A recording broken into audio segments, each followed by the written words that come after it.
সম্মানিত ভিউয়ার্স, আসসালামু আলাইকুম ওয়া রাহমাতুল্লাহ। আশা করি আপনারা সবাই ভালো আছেন, সুস্থ আছেন। আজ আমরা আল কুরআনে অতীত জাতির ইতিহাস অষ্টম পর্ব হযরত নূহ আলাইহিস সাল্লাম সম্পর্কে আলোচনা করতে যাচ্ছি। আজ হযরত নূহ আলাইহিস সাল্লাম সম্পর্কে ইতিহাস ও কুরআনের আয়াতগুলো আলোচনা করা হলো। সবাইকে শোনার আমন্ত্রণ রইল। হযরত নূহ আলাইহিস সাল্লামের জাতির লোকেরা পূর্ববর্তী 5 জন ব্যক্তির পূজা উপাসনা করত। তারা হল ওয়াদ, শুয়া, ইয়াগুস, ইয়াউক ও নাসর। ইতিহাস থেকে জানা যায় যে এই 5 জন লোক প্রকৃতপক্ষে আল্লাহর নেক ও সত্য কর্মপরায়ণ ছিলেন। তাদের সময় কাল ছিল হযরত আদম আলাইহিসসাল্লাম ও নূহ আলাইহিসসাল্লামের মাঝামাঝি। তাদের অনেক ভক্ত ও অনুসারী ছিল।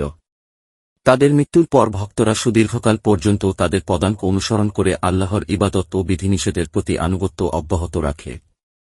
কিছুদিন পর তারা বিভ্রান্ত হয়ে পড়ে এবং শয়তানের প্ররোচনায় এইসব লোকদের মূর্তি তৈরি করে সামনে রাখে।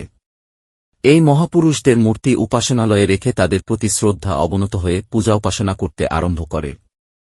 আর তখন থেকে মূর্তি পূজার সূচনা হয়।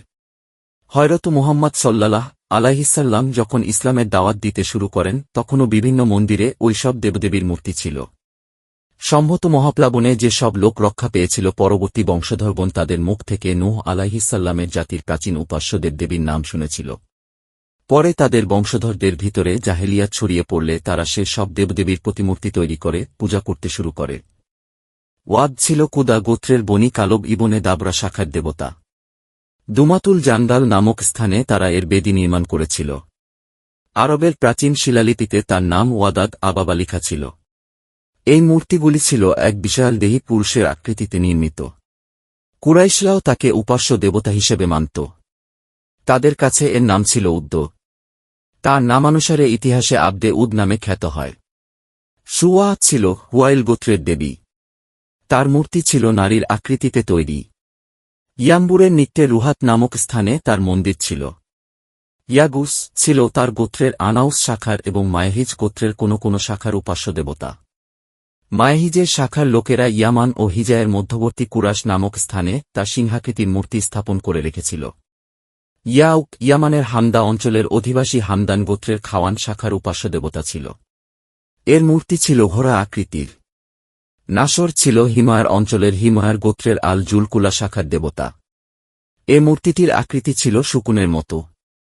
সাবার প্রাচীন শিলালিপিতে এর নাম উল্লেখিত হয়েছে নামুর। কুরআনে শরীফে নূহ আলাইহিসসাল্লামের নাম 43 বার উল্লেখ করা হয়েছে। কুরআনের 17টি স্থানে নূহ আলাইহিসসাল্লাম সম্পর্কে আলোচনা করা হয়েছে। নূহ আলাইহিসসাল্লাম সম্পর্কিত কুরআনের আয়াতগুলি উল্লেখ করা হল। সূরা আল আরাফের 59 থেকে 64 আয়াতে বলা হয়েছে, আমি নূহকে তার সময়কার লোকদের প্রতি প্রেরণ করেছি। তিনি বললেন, হে আমার জাতির লোকেরা, আল্লাহর দাসত্ব করো। তিনি ছাড়া তোমাদের আর কোনো ইলাহ নাই। আমি তোমাদের জন্য একটি দিনের আযাবের ভয় পোষণ করছি। তার সময়কার লোকদের সর্দারগণ জবাব দিল, আমরা তো দেখতে পাচ্ছি যে তুমি সুস্পষ্ট গোমরাহিতে নিমজ্জিত রয়েছ। নূহ বললেন, হে জনগণ, আমি কোনো প্রকার গোমরাহিতে লিপ্ত নহি। আমি তো রব্বুল আলামিনের রসূল। আমি তোমাদের নিকট রবের পয়গাম পৌঁছে থাকি। আমি তোমাদের কল্যাণকামী। আমি আল্লাহর নিকট হতে সে সব বিষয় জানি যা তোমাদের জানা নাই। তোমরা কি আশ্চর্য হয়ে পড়ছ? তোমাদের প্রতি তোমাদের নিজেদের লোকদের মধ্য হতে এক ব্যক্তির মাধ্যমে তোমাদের রবের নিকট হতে উপদেশ বানিয়ে এনেছে, যেন তোমাদিগকে সাবধান করে দেয় এবং তোমরা ভুল পথে চলা হতে রক্ষা পেতে পার। আর তোমাদের প্রতি নাইল হয় রহমত। কিন্তু তারা তাকে অমান্য করল।